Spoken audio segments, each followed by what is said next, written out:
A week goes by after Fritz leaves the tavern, and my luck does not change. I am still unable to complete a single good deed. I want to ask Parfait if she knows anything about Fritz and his curse, but she has been absent from the tavern for more than a week.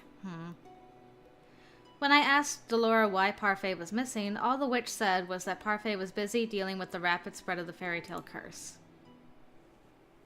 And we're back here. Today, I am accompanying Waltz to the toy shop to buy materials for his upcoming show. But now I cannot find him. He was by these shelves earlier. Where has he gone? I turn a corner and my gaze is caught once more by the dolls on display. One particular doll catches my eye and I cannot help but marvel at its beauty. Oh, it's so pretty. Looks like our sister, though. If only I had enough money to buy you. I notice a man standing just to the right in front of the teddy bear display. Let's try that again. I notice a man standing just to the right in front of the teddy bear display shelf. Isn't that the father I saw with his daughter a few weeks ago? Are we gonna buy her the teddy? He is looking at the teddy bear that his daughter wanted, the one he did not have enough money to buy. I watch as he opens one of his clenched hands. There are some gold coins on his palm.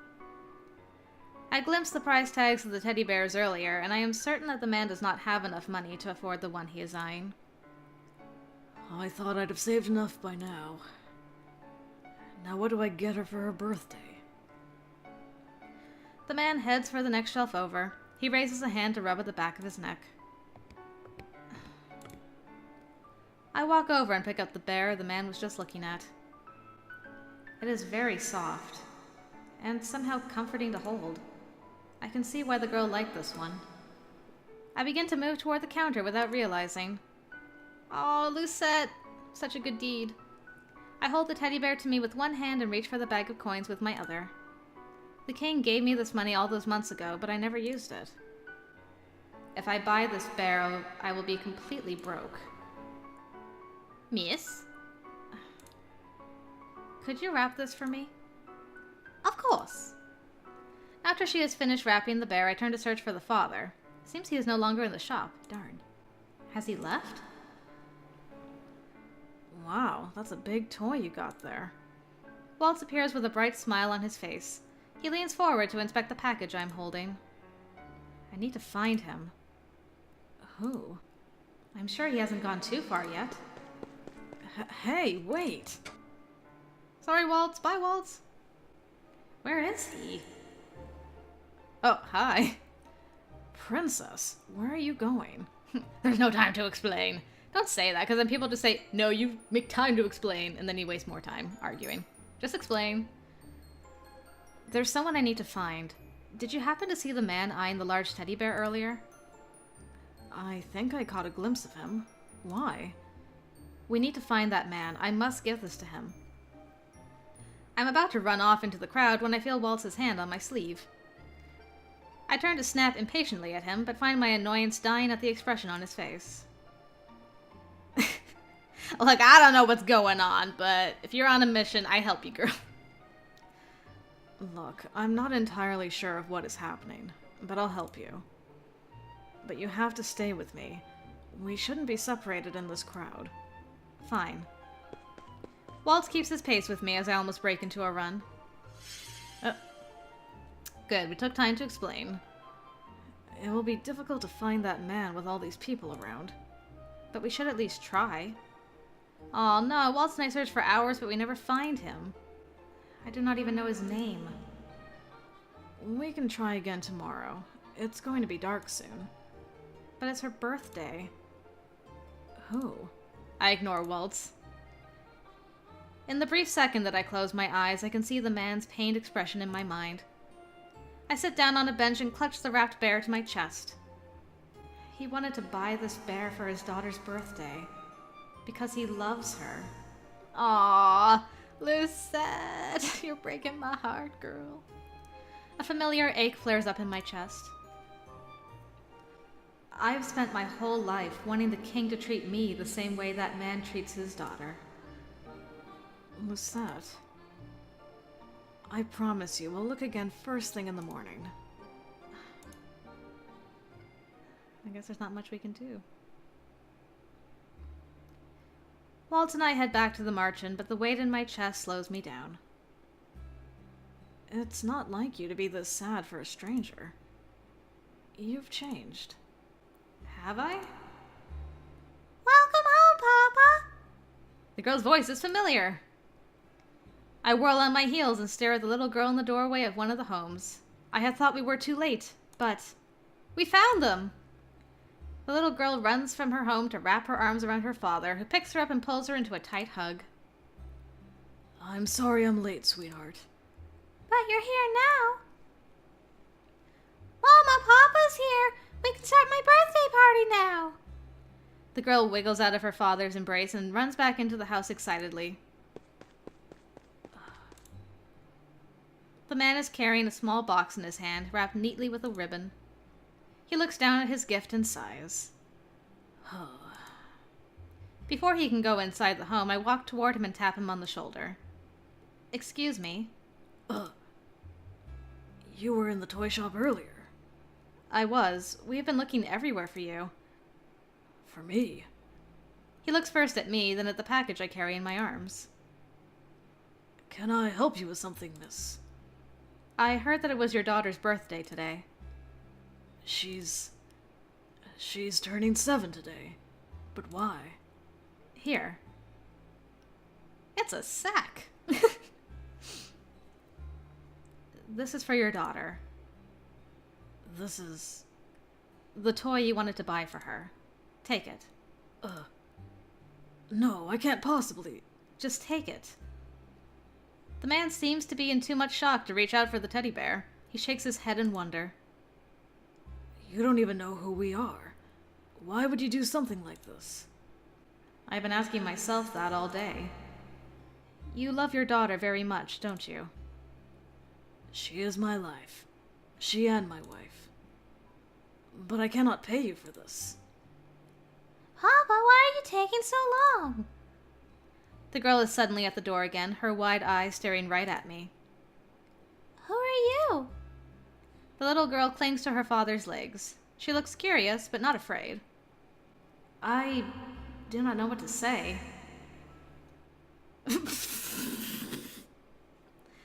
Thanks, Waltz. Appreciate it. Oh, and he called me pretty. My goodness. This pretty lady here is your fairy godmother, little one. I turn to glare at Waltz. What is he playing at? Fairy godmother? Like the one in Cinderella? Yes. I shoot Waltz another warning look, but he only grins at me. She's come to fulfill your birthday wish. Isn't that right, my lady? Fine, I'll play along with you, you little minx. It is her birthday. I might as well play along. Yes, I am. Really? Waltz nudges me toward the little girl. I glare at him before I kneel down and hold the wrapped teddy bear out to her. What does Waltz usually say to children when he gives them gifts? Oh!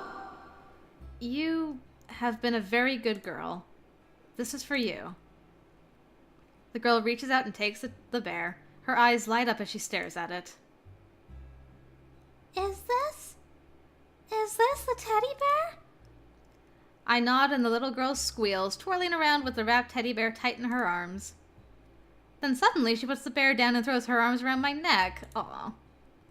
Thank you! Thank you for granting my wish, Miss Fairy Godmother! I am too shocked to react. Mama! Look what my fairy godmother brought me! I can only stare as the little girl runs back into her house with the gift. Thank you. I glance at the man, who, much to my surprise, has tears running down his cheeks.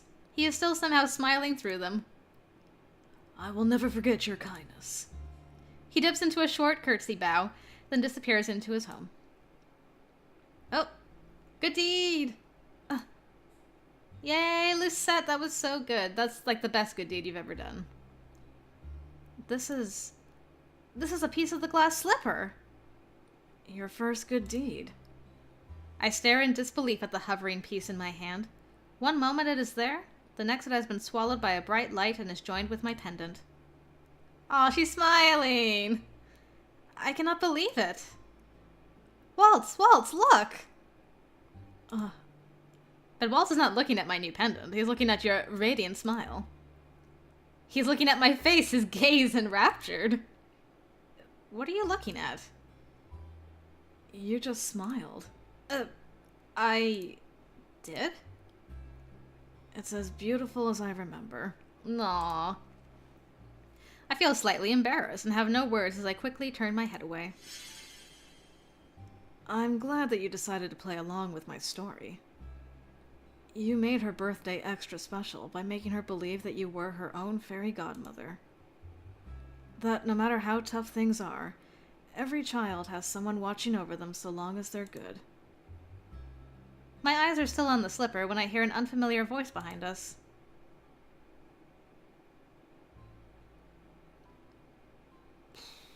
I don't know who. Oh, well, I know who this is.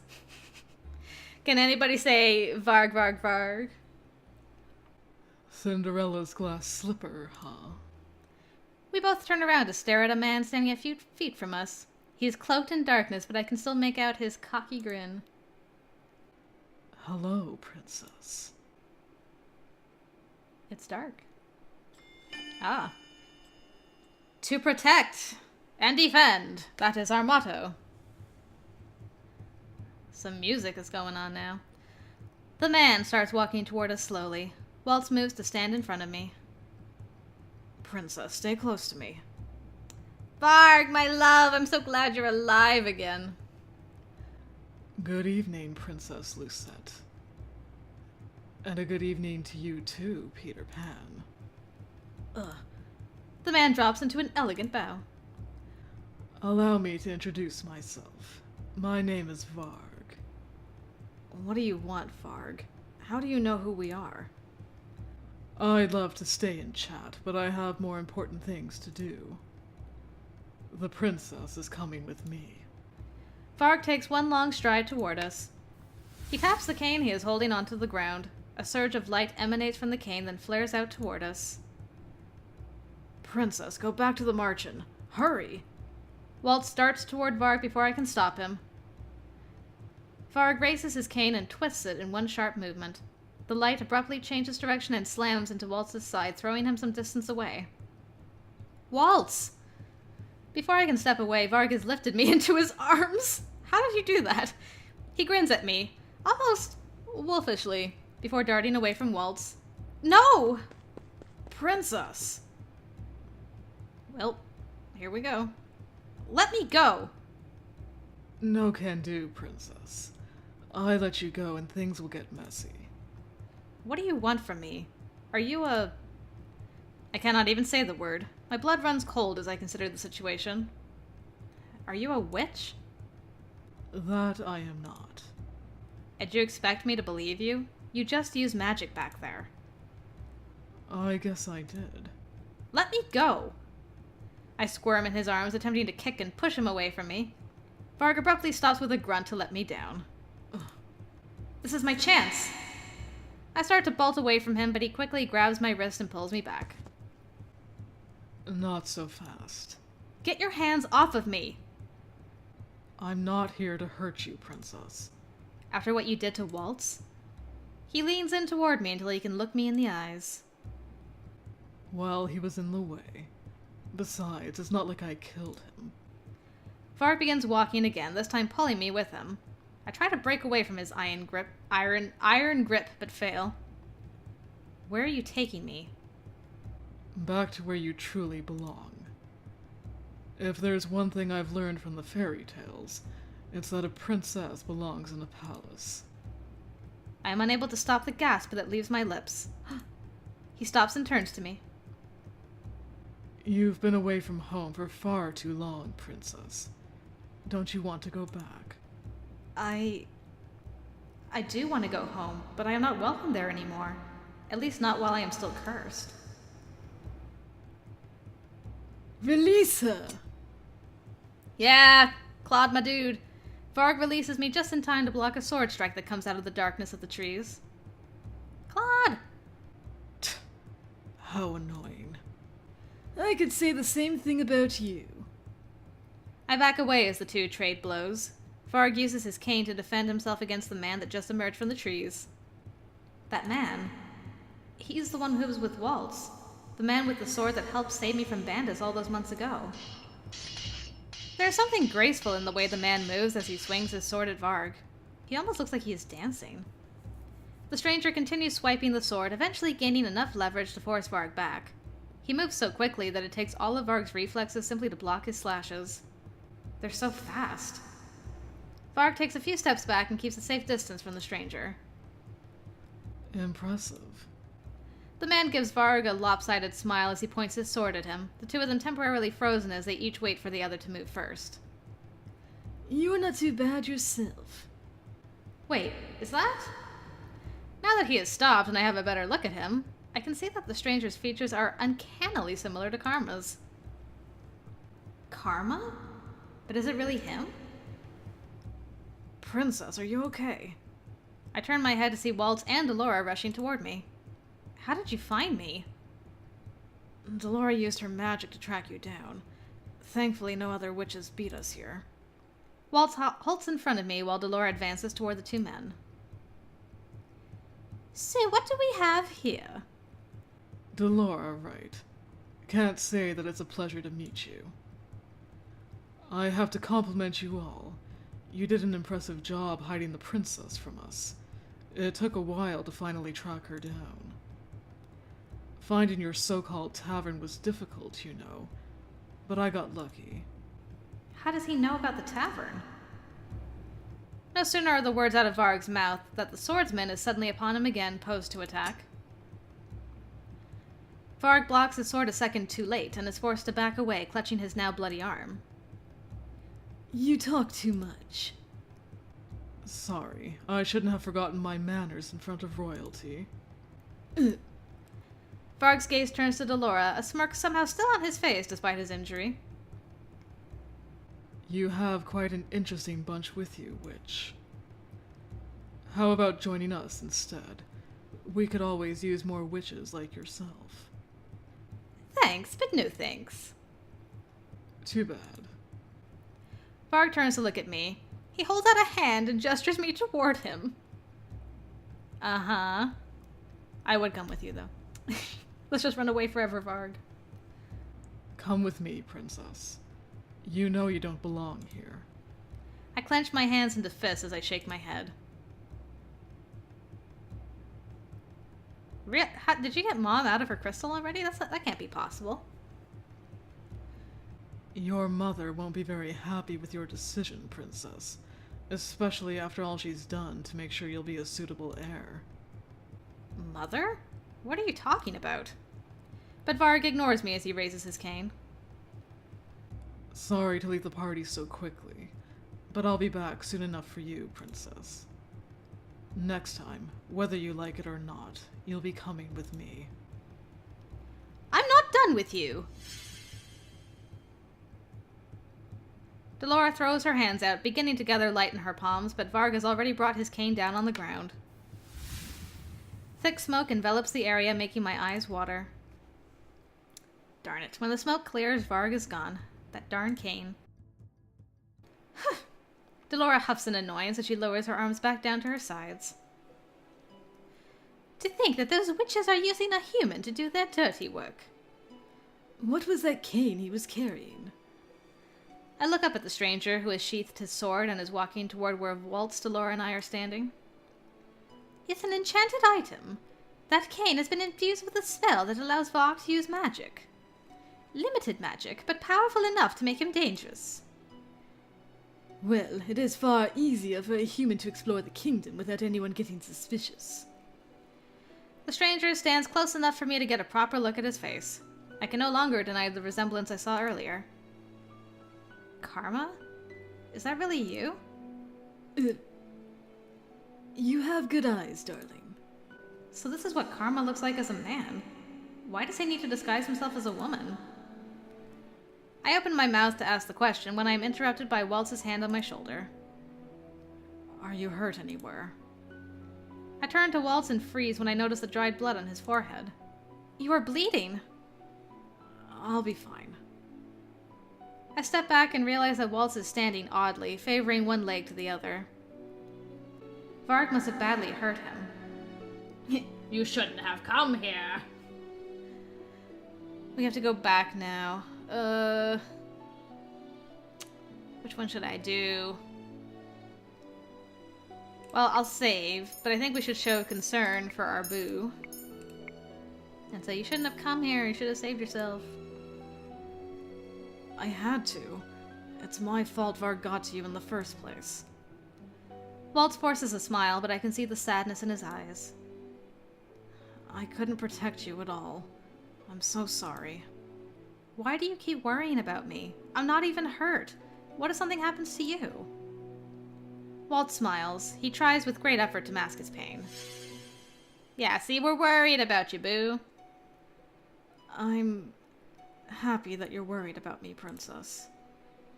It doesn't matter what happens to me, so long as you aren't hurt. How can you say that? Uh-huh. Waltz's expression suddenly twists as he doubles over, his eyes glazed in pain. Waltz! Delora catches one of Waltz's arms, supporting him as she turns to address both Karma and I. We should return to the Marchen. Rumple needs to see to Waltz's injuries. Rumple? I'll explain everything once we're back. He's a doctor, Lucette. Delora calls for Rumple as soon as we arrive at the Marchen. When Rumple enters the reception area, he is clearly distraught by Waltz's injuries. What happened? Heal first, explain later. I expect Rumple to object, and am surprised when he does nothing more than nod. Carefully, Rumple leads Waltz back to his room so he can be treated. Delora looks in the direction Rumple and Waltz have gone with a thoughtful look on her face. We're lucky that we have Rumple here with us. Anise is good with herbs and small wounds, but Rumple has experience with more serious injuries. Experience? What are you talking about?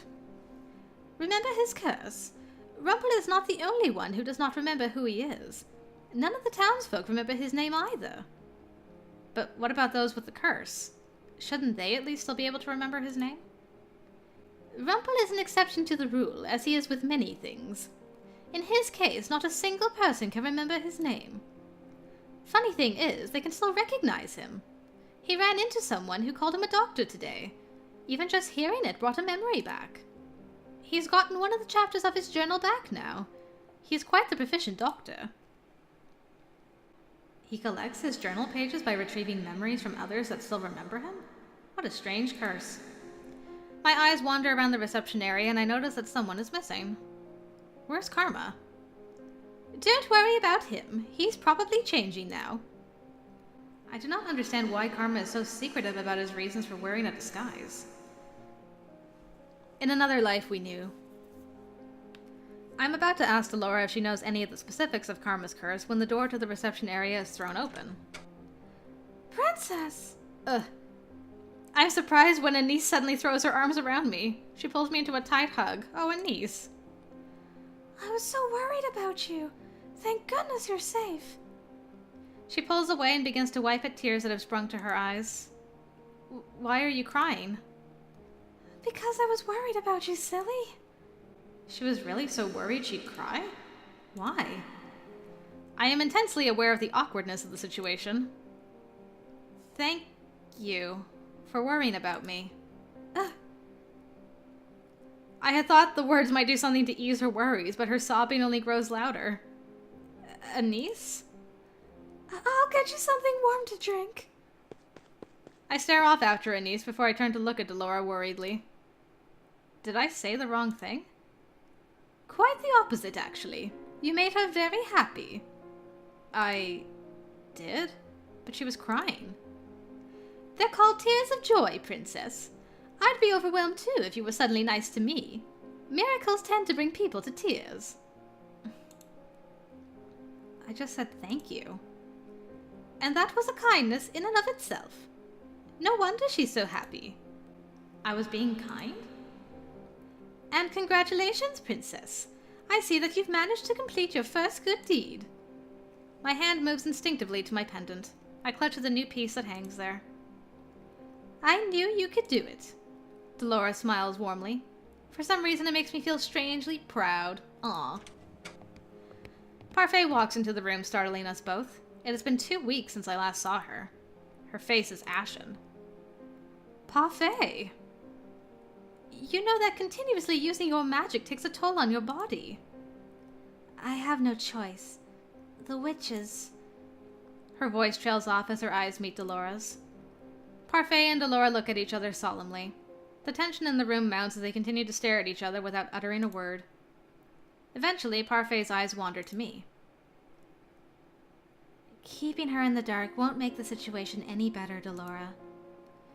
Parfait moves toward me, but her knees buckle. Before I can react, Delora's already at her side, supporting her. Parfait, you need to rest.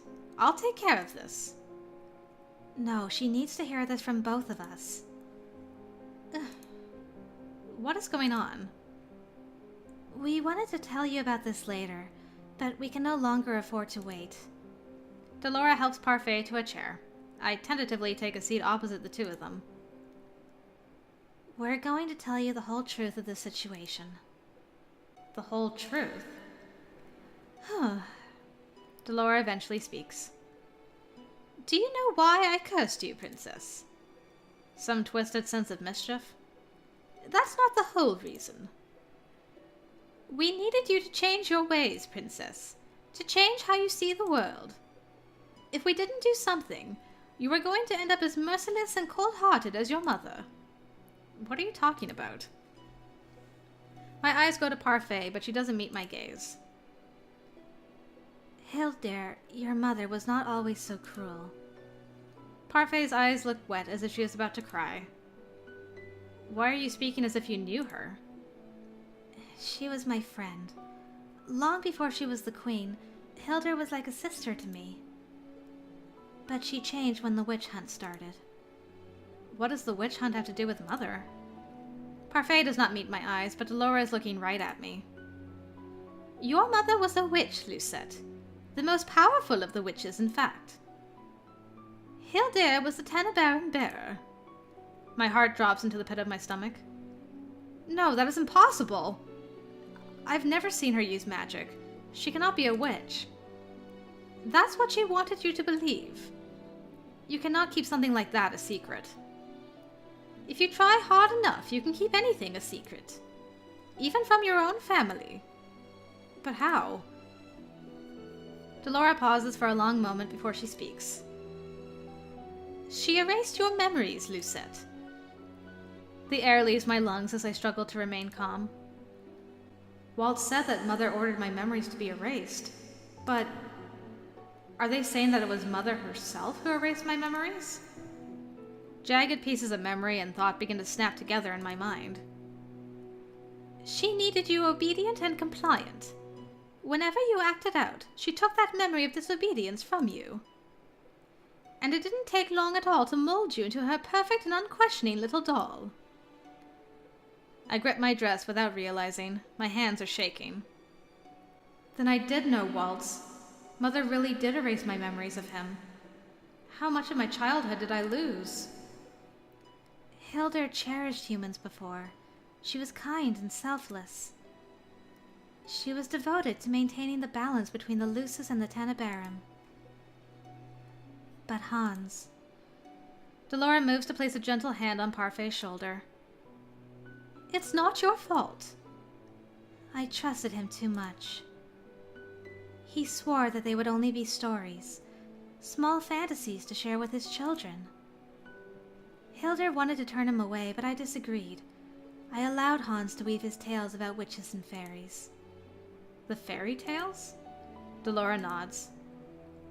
Hans's fairy tales became hugely popular, and in practically every single one of his stories, it was a witch who was bad and a fairy who was good. To add insult to injury, it was well known that Hans had been welcomed by the Lucis bearer, but not by the Tenebrarum bearer. The humans took that information and their imaginations ran wild. Hildur and I went to Hans to beg him to tell the truth, but it was too late. No matter what Hans said, everyone believed that he was being threatened by the witches. I don't think he ever meant for things to get so out of hand either. When the king at the time, your grandfather, also voiced his negative opinions on witches, he only added fuel to the fire. It was as if he was giving humans permission to carry on with their witch genocide.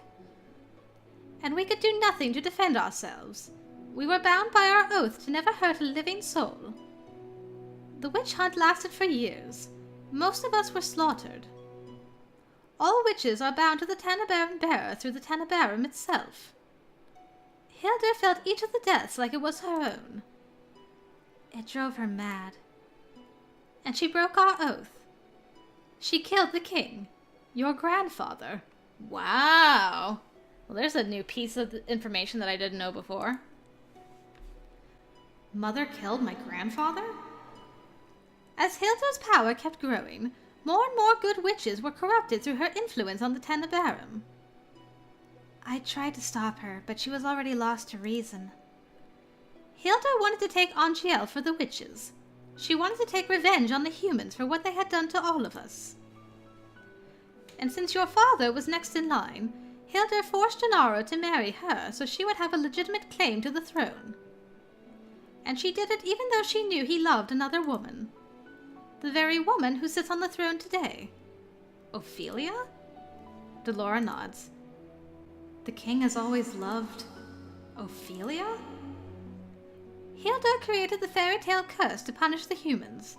She wanted to fuel the Tanabarum with their hatred and anger. Parfai's voice becomes very soft.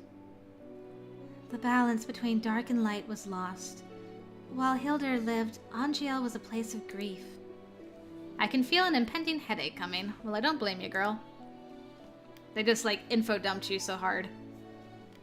But even if what you're saying is true, Mother is dead. She's been dead for 4 years. She is... But for some reason, the witches are becoming more active. Garland and Jurian's patrols have confirmed this. Patrols? Is that why they disappear at night? I had to cast a glamour on you so that other witches would be unable to recognize you as the princess. But it seems like they've already seen through your glamour. They're looking for you, princess. The witches are looking for you. What? Why? The Tanabarum needs a bearer. A witch needs to take on that role and regulate the balance between the Lucis and the Tanabarum. For the past few years, it's been in a state of hibernation. We believe Hilda infused her life into the Tanabarum to keep it stable. But now, the Tanabarum is beginning to wake again. We believe that's why so many people are being cursed lately. The witches are preparing for their new bearer. Delora turns to me with an expression I cannot quite read. They only have to wait until you turn 18. The air in the room seems to disappear all at once. Princess, on your 18th birthday, your curse will break regardless of whether you complete your 3 good deeds. And you will become the Tanabarum bearer. You will inherit that title and that power from your mother. Impossible. My heart is racing and I feel faint.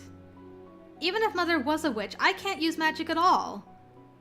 All halflings like you inherit their magic at 18. No, I'm human. Princess. Delora's expression is grim as she speaks. We've been watching over you for a long time, Lucette. We know what sort of influence your mother had on you. The curse was a test. We needed to know that you wouldn't return Angielle to what it was when your mother was queen. We can't allow another great war to tear Angielle apart. Delora and I believe that there is still goodness left in you. You just needed a wake-up call. Thus the curse and the 3 good deeds. We wanted you to see what you hadn't in years, to be exposed to the true reality of things. And above all, we needed to see that you were capable of 3 good deeds. I attempt to grasp the fleeing thoughts in my mind, but to no avail. I feel numb. That's it. No more secrets. Parfai's voice is gentle when she speaks to me. The future of this kingdom is in your hands. Will you follow your mother's footsteps? Or will you achieve the same balance that we had before?